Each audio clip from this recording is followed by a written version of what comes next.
దేవుని నామానికి వందనాలు. డాక్టర్ తెరెసపాల్ గారు రాసిన శాశ్వత సత్యము పుస్తకం నుండి మీరు వింటూ ఉన్నారు. సమరయ స్త్రీ తన మెస్సియను కలుసుకొనుట. యోహాను సువార్త 4వ అధ్యాయం. యేసు యోదయ దేశం విడిచి గలిలయ దేశమునకు తిరిగి వెళ్ళెను.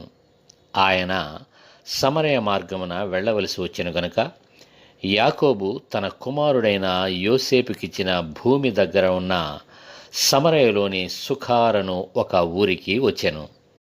అక్కడ యాకోబు బావి ఉండెను గనుక యేసు ప్రయాణం వలన అలసి ఉన్న రీతినే ఆ బావి యొద్ద కూర్చుండెను. అప్పటికి ఇంచుమించు 12 గంటలాయెను. సమరయ స్త్రీ ఒకతే నీళ్లు చేదుకొనుటకు అక్కడికి రాగా యేసు, నాకు దాహమునకిమ్మని ఆమెనడిగెను. ఆయన శిష్యులు ఆహారము కొనుటకు ఊరిలోనికి వెళ్ళియుండిరి. ఆ సమరయ స్త్రీ, యూదుడవైన నీవు సమరయ స్త్రీనైన నన్ను దాహమునకిమ్మని ఏలాగు అడుగుచున్నావని ఆయనతో చెప్పెను.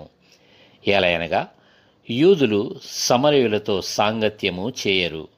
అందుకు యేసు, నీవు దేవుని వరమును నాకు దాహమునకిమ్మని నిన్ను అడుగుచున్నవాడెవడో అదియు ఎరిగియుంటే నీవు ఆయనను అడుగుదువు, ఆయన నీకు జీవజలమిచ్చునని ఆమెతో చెప్పెను. అప్పుడు ఆ స్త్రీ, అయ్యా, ఈ బావి లోతైనది, చేదుకొనుటకు నీకేమీయూ లేదే. ఆ జీవజలము ఎలాగు నీకు దొరుకును? తానును తన కుమారులను పశువులను ఈ బావి నీళ్లు త్రాగి మాకిచ్చిన మన తండ్రి అయిన యాకోబు కంటే నీవు గొప్పవాడవా అని ఆయనను అడిగెను. అందుకు యేసు, ఈ నీళ్లు త్రాగు ప్రతి వాడును మరలా దప్పిగొనును. నేనిచ్చు నీళ్లు త్రాగువాడెప్పుడునూ దప్పిగొనడు. నేను వానికిచ్చు నీళ్లు నిత్య జీవమునకై వానిలో ఊరిడి నీటి బుగ్గగా ఉండునని ఆమెతో చెప్పెను. ఆ స్త్రీ ఆయనను చూచి, అయ్యా, నేను దప్పిగొనకుండునట్లును చేదుకొనుటకు ఇంత దూరము రాకుండునట్లును ఆ నీళ్లు నాకు దయచేయమని అడుగగా యేసు, నీవు వెళ్ళి నీ పెనిమిటిని పిలుచుకొని ఇక్కడికి రమ్మని ఆమెతో చెప్పెను.